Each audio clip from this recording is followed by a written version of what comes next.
Oke, untuk pembahasan soal berikutnya dari asesmen formatif tentang pengertian sejarah dan pengelompokan komputer.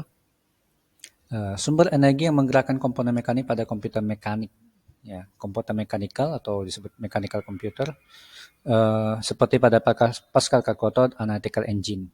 Oke, ada 3 pilihan di sini. Kita lihat sekilas dulu tentang slide presentasi yang pernah diberikan.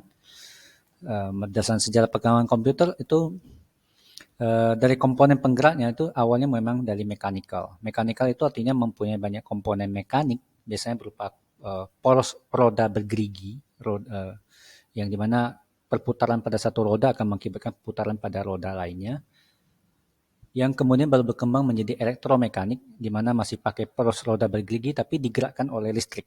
Kalau yang mechanical ini benar-benar pakai tenaga manusia yang menggerakkannya. Sementara pada komputer modern saat ini kita sudah menggunakan konsep electronic full, jadi pakai listrik, ya, menggerakkannya sepenuhnya dioperasikan oleh listrik. Hampir komponen mekaniknya udah tidak dipakai lagi, walaupun masih ada beberapa di bagian kecilnya. Nah, sebagai contoh misalnya dari Pascal Calculator, ini adalah contoh kalkulator yang menggunakan komponen mekanik. Kalau dalam video yang diberikan linknya, misalnya kalau kita buka, kira-kira tampilan seperti ini disebut dalam komponen mekaniknya, bagian dalam sini, di mana kalau perputaran pada satu bagian poros roda ini akan mengakibatkan perputaran pada efek di poros roda berikutnya, dan ini akan mengakibatkan perubahan-perubahan pada output di bagian atasnya ini. Oke. Bagaimana perkembangannya? Memang terakhir itu ada yang cukup tekanan itu namanya Analytical Engine, walaupun nggak pernah selesai dibuat. Prototipe-nya ada namanya Difference Engine. Ini versi awalnya, Difference Engine.